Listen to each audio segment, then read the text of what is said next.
Herkese merhabalar, ben Huri Metek Mutfak'ta kanalıma mutfağıma hoş geldiniz.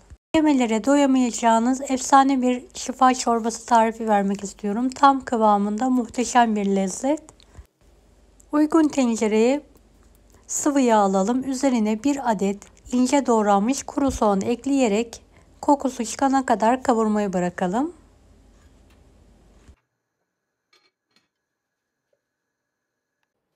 Evet, soğanımızı karıştıralım. Üzerine bir adet rendelenmiş havuç ekleyelim.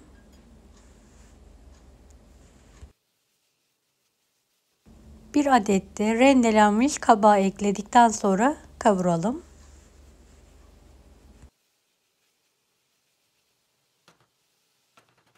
Kapağını kapatarak yumuşayana kadar pişirmeye bırakalım.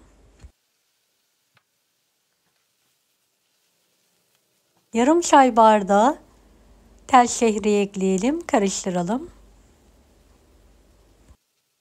Üzerine 2 litre su ilavesi yapalım.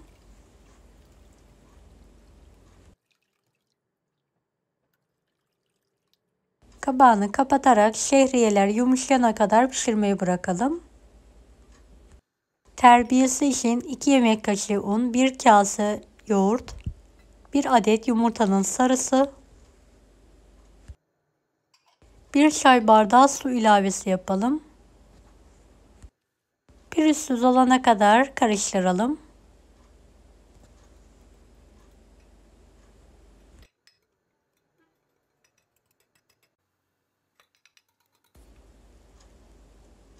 Evet, şehriyeler piştikten sonra terbiyeyi süzerek tencereye alalım.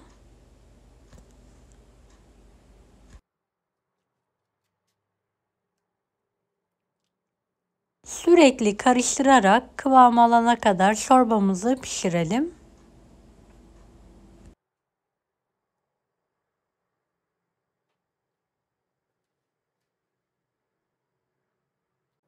Videomu izlerken buraya kadar geldiyseniz yorum kısmına herhangi bir emoji bırakırsanız bana destek olmak için sevinirim.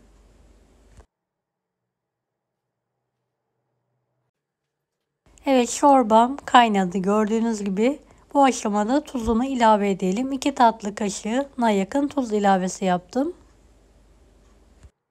Altını kısıyorum ve köpüğü dağılana kadar pişirme işlemine devam edelim. Küçük bir tavada bir adet sarımsağı küçük olacak şekilde doğradım. Biraz sıvı yağ ile kavuruyorum.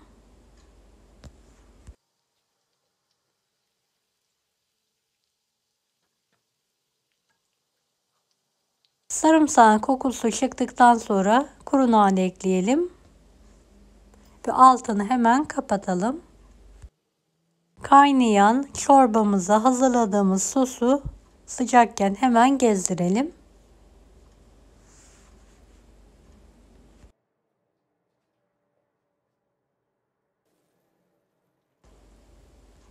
Evet, şöyle bir karıştırdıktan sonra altını kapatalım. Kapağını da kapatarak 5-10 dakika dinlenmesi için bekletelim.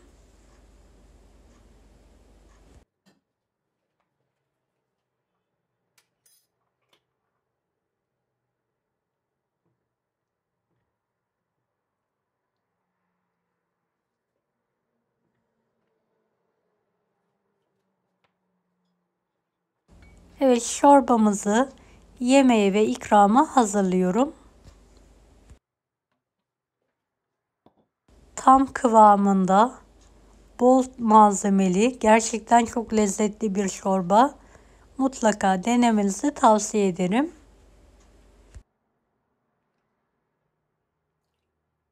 İkram ederken mutlaka limon ve karabiber ile ikram etmenizi tavsiye ederim. Deneyecek olanlara şimdiden kolaylıklar dilerim. Kanalıma ücretsiz abone olmayı unutmayın. Bir dahaki videolarda görüşmek üzere. Allah'a emanet olun. Hoşça kalın. Daha farklı tarifler için bunları da izlemeyi unutmayınız.